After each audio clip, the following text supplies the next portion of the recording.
So the second question is, how has your view of masculinity affected your relationships at different stages in your life?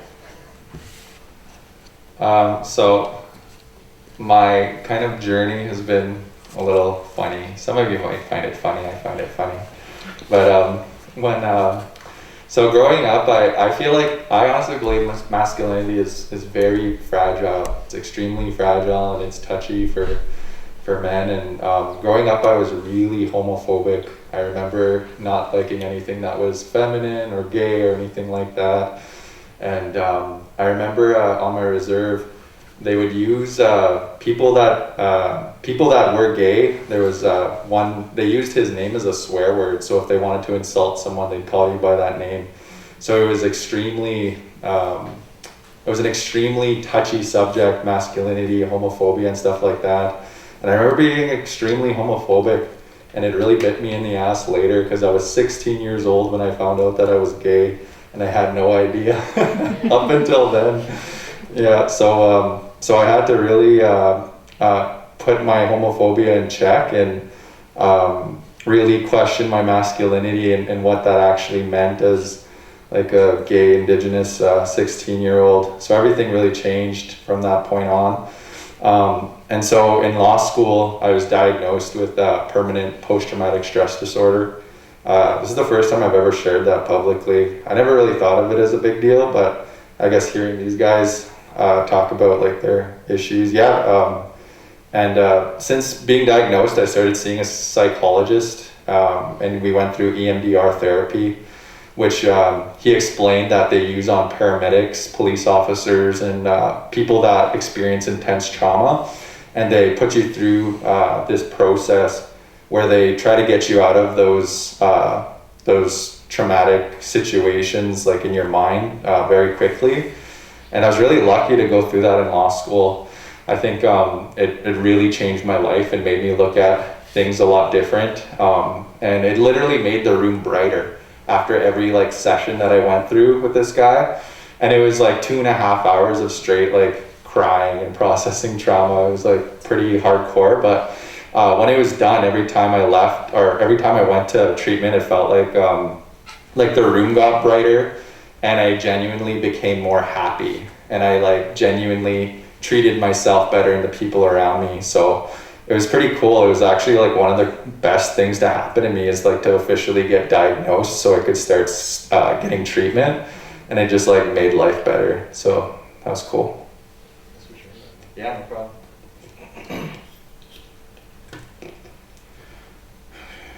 Well, yeah, thanks for sharing that about your PTSD, Andre. That's takes a lot of courage to do that.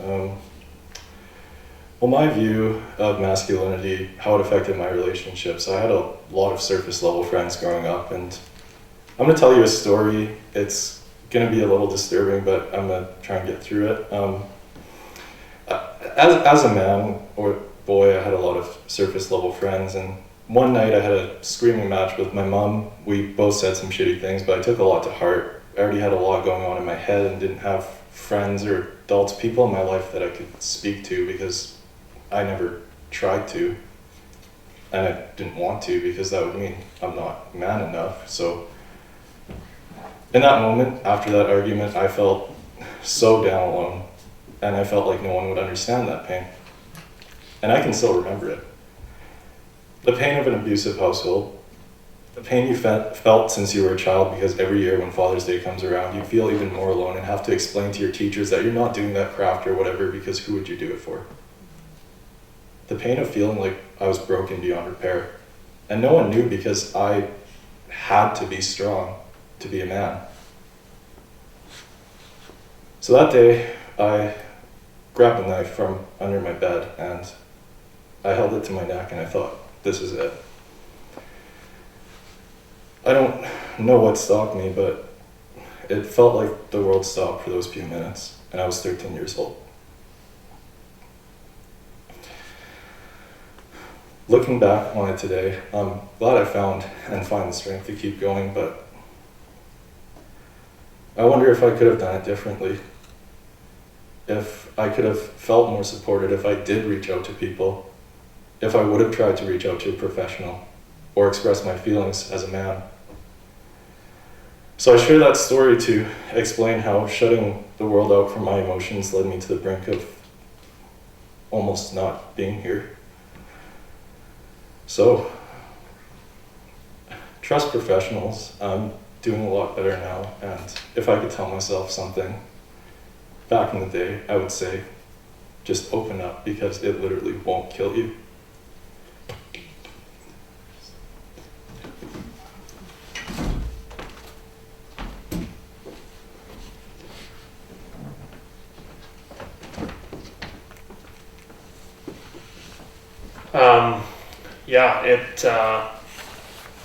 Relationships, I guess, as a guy, they're difficult. Not to say that it's hard to make friendships and stuff, but it's hard to, I guess, necessarily connect on a deep level, especially if you're just meeting new people for the first time, and if you go through, I guess, lots of friend groups. It's tough to form kind of longer lasting friendships. I guess I've been fortunate. I've grew up with the same kind of group of guys for quite a while now. 3 of my best friends, we've been friends since we were in kindergarten together, and we actually, my best friend and I, this was the date my wife, my girlfriend at the time, now my wife, and we had always had a previous ex who my friends didn't like very much, and as things turned out, we didn't work out, and kind of should have listened to them in the first place. But it was one of those things where you don't really know how to talk to each other about things like that. It's difficult to, I guess, sit down with your close buddy and try to have like an actual heart-to-heart. Guys, we really aren't taught to do that, and it's not encouraged. If you're having conversations with one another, to be honest, most of the time you're like making fun of one another or poking jokes at each other, or especially if you want to talk about relationships. It's all like you're soft, you're whipped, you're this or that, and so there's not a lot of opportunity for you to actually go and sit down and actually talk about things. And so anyways, we were out at my lake the one night, and we got into a pretty big, not actual fist fight or anything, but just lots of yelling and screaming. And he left that next morning because he just didn't want to be there anymore. And we didn't talk for probably 6 or 8 months. And I don't know, guys are different. I find, like, we, lots of good friends don't talk for a couple weeks or whatever, and you get back together and it's just like old times. But we had to find time to actually sit down and not just go through the casual, hey, how's your week been, or you want to grab a beer on the weekend or whatever. We had to actually sit down and kind of discuss how we felt. And he talked about how he felt when we were in high school together, that I wasn't putting my friends at the same level that I was putting my ex-girlfriend at the time, and that I wasn't treating them with respect and stuff, and I didn't appreciate that they weren't, I guess, inclusive of her, and we kind of got into the deeper workings of things, which I hadn't really ever done before with another guy. It's I looked to my mom for a lot of these things. She, from a very early age, taught myself and my siblings that if we ever needed anything, we could go to her. And so she's someone that I have a strong emotional connection with, where I can go and talk about anything and kind of give her my feelings and thoughts, and that feels like more of a natural relationship, I guess. Whereas to sit down with my friend and try to go through that, it's not something that comes easy. And so ideally, as we've all talked about how things need to change with how boys growing up are taught and told, I guess, how to deal with things and what resources they have and friends and family. And if you can learn to, I guess, have that conversation and kind of form that deep connection and go past kind of just the surface level stuff, you can have good friendships, and now we're good. Like, are still best of friends, and I think that kind of connection that we now have has made it a lot stronger, and it's learning how to do that, because as boys and as men, we're not really taught how to talk to each other like that. Yeah. Can I just say that like everyone on this panel is like really like pouring their heart out. It's like it's a lot though. It's like really, really commendable. So like, thank you for being an attentive audience. Thank you for being here for that. It's a lot to put like just everything in front of people. Yeah. How's your view of masculinity affected your relationships at different stages in your life? How I perceive masculinity and how society perceived me as a dancer and kind of as like a generally more artistic kid as a kid has had sweeping ramifications on relationships in my life, and mostly like friends and like sort of like a romantic scenario, because my family was quite accepting and encouraging of what I did, but it was always weird. Lots of guys, especially like, it's funny, we have some like hockey dudes on the panel here. When I was young, hockey dudes did not understand me, you know, not at all. I was a foreign concept to them. I was an alien. And it was kind of like really crazy, because I didn't think anyone could ever possibly relate to just who I was, what I was going through, what I was doing. And kind of how like a competition season work is like, you kind of like train your ass off at the beginning from like September until like April, and you have like a few competitions in like kind of like May, June, essentially. That's like a big dance competition season vibe, especially in Saskatchewan. And I'd go to some of these competitions, and I'd see other dudes like that dance, and I'd be like elated because they actually like understood. It was crazy. At that moment, I realized something that was like a very important lesson to me, was that you're never truly alone in what's happening with you, what you're going through, what you need to do. There's always people that either have been where you are or are right now, exactly in your shoes. Yeah. For me, yeah, it was always kind of crazy. Back in the day, I kind of saw masculinity as like physical attractiveness and like being stoic, and kind of like the whole strong, silent type thing. I think most guys kind of get that at some point.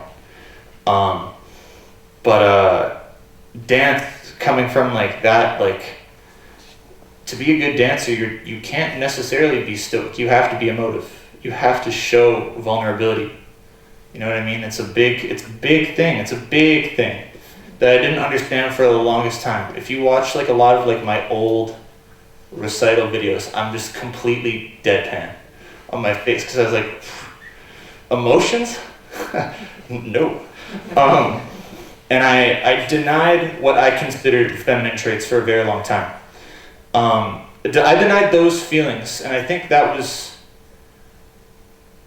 looking like, now I'm fine, but looking back at it, it was just like, yeah, it was not a good thing to do. It's not good to like cover that up. It's not good to be not yourself, to just like hide all of that over something. You can't just keep building walls. You won't get anywhere. Yeah. So eventually they get so high that you can't contact anyone. Yeah. Yeah, throughout my life, like masculinity has obviously affected like my social circles as well. When I was very young, and like kind of before I had like friends in like my dance scene, I was quite ostracized. It's a little different. And then I moved everything into dance, and that was also kind of bad, because once you find something good, you kind of gotta like, you gotta branch out eventually. And so I only talked to my dance friends, and then I'd be miserable at school.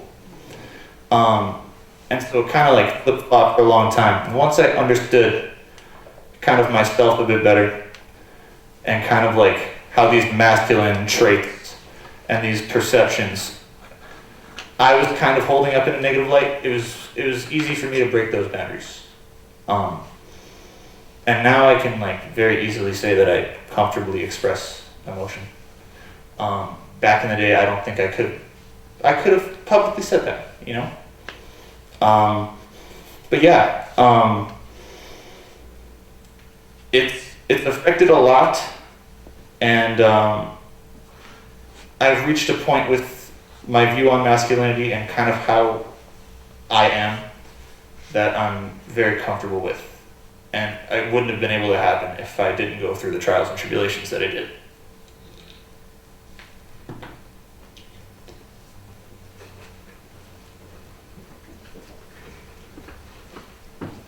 It's on, guys. So when I take a look about my relationship and how masculinity has impacted it, I do feel like I have a interesting story going into the profession here, as well as how my relationships changed in my life, as what I shared with you previously. So going into university, I found myself really surprised, and I just remember this constant awakening. Like, it almost felt like weekly, like every class I just really appreciated, really felt like I was changing, evolving into something I didn't really know existed in a society. More so rural Saskatchewan is what I was used to. But even as of late, this has become a really big interest in my research and my reading, and how masculinity impacts a lot of ours. And then I was kind of thinking, even when I was prepping for this panel, what is masculinity? And then also to ask yourself, does it serve a purpose in my life, that term? You know, maybe it does, maybe it doesn't, but what do I want it to look like for me? What are the traits and values do I attribute to masculinity? And how do I define masculinity? Is it a good thing? Is it a negative thing? What does my narrative share? You know, what have I experienced? How has it silenced me? How has it privileged me, right? You know, definitely more so privilege, but with the silencing, the mental health, some of those expectations, a sense of responsibility that we sometimes hear. But I did find that my relationships changed a lot when I started to change my old narrative. And I have a perfect example of how this goes both ways. I'm not perfect, I'm still learning. And it's a really good example of how sometimes your narrative of people and who they are, make sure to really like be mindful of that and how it influences your relationship with them. I have a humbling example of that. So I haven't talked to a good friend of mine for quite some time, probably his wedding actually. We live quite far apart, but very good friends. We played football together, very close. I was in the wedding party, etc. But about a year and a half ago, I get this text from him. He's like, you're like a counselor, right? I'm like, yeah. He's like, what are you? So I was like, so I explained like my designation, and I explained like, oh, like these days I'm over at the university and kind of doing the same thing. He's like, oh, okay. And my response was like, oh yeah, it's like Sarah, or it's like a friend of ours interested in counseling. I have like no problem like talking to them about it or anything like that. I was assuming the profession. I didn't talk to this guy for about 5 years. Anyways, a good month ago, again I get the same question. What are your credentials again? And he said credentials this time, and I just let him know. And he's like, so like yeah, you work like with people who are feeling distressed and uncomfortable. And I'm like, yeah. Well, he's like, okay, well, I'm having like a bad time. It happens every year. And I just froze, and I just really reflected on how I perceived his narrative, how I perceived him. And it just like, it really sunk me that I didn't support and I didn't catch that, especially since I'm up here talking to you guys, like I know something. But then I did reflect, and we're doing a lot of good work. Obviously not work, but he's connected to good people, good doctors, good counseling, and this week he's been sharing with me. He's like, I feel a lot better, and things. I'm like, okay, well, I encourage you to keep going, and just remember, just do what suits you. And then I was like, by the way, I remember you asking me this question at Christmas last year. And I thought you were at like a Christmas party, and someone was like, I kind of want to be a counselor. And I just want to really apologize for that. And I'm happy you asked again, and I'm happy that you were able to be vulnerable a second time, but I am sorry for assuming your narrative. So I'll go now. Thanks, Evan. Yeah.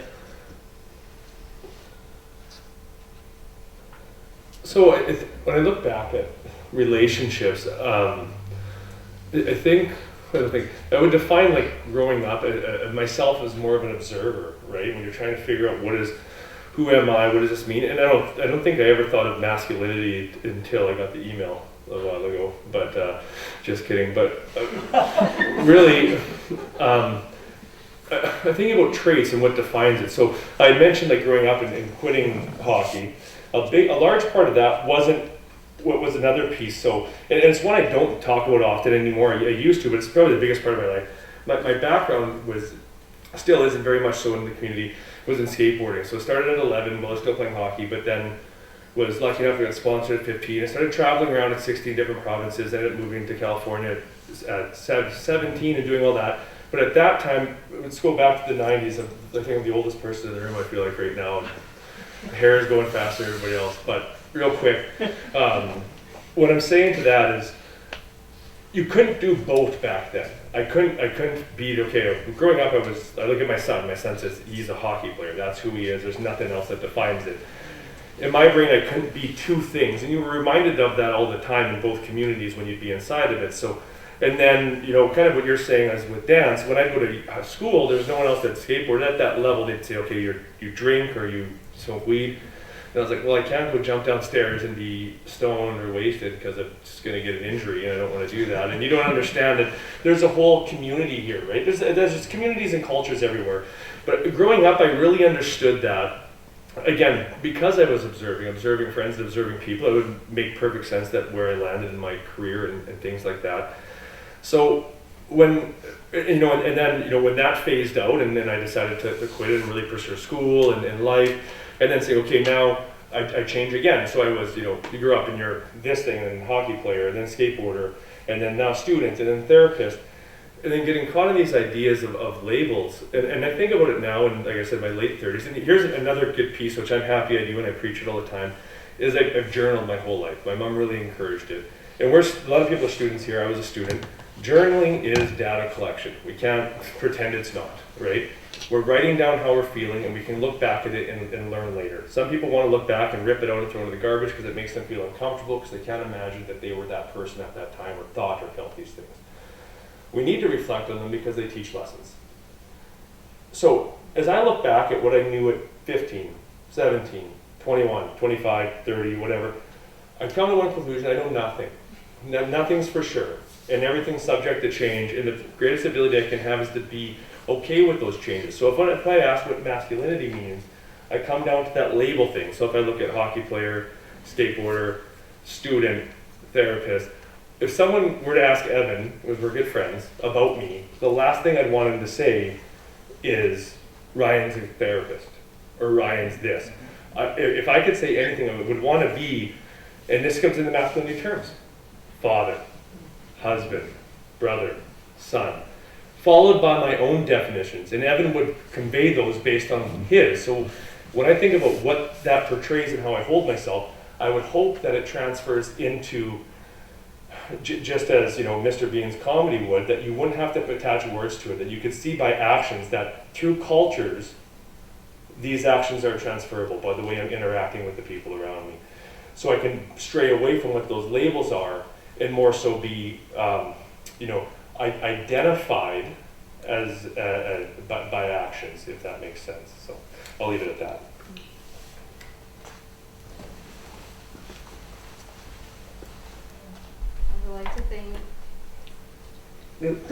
I would like to thank all of the panelists today for their heartfelt responses. It really takes a lot to come out here in front of random people and share their experiences. So once again, can we please get another applause?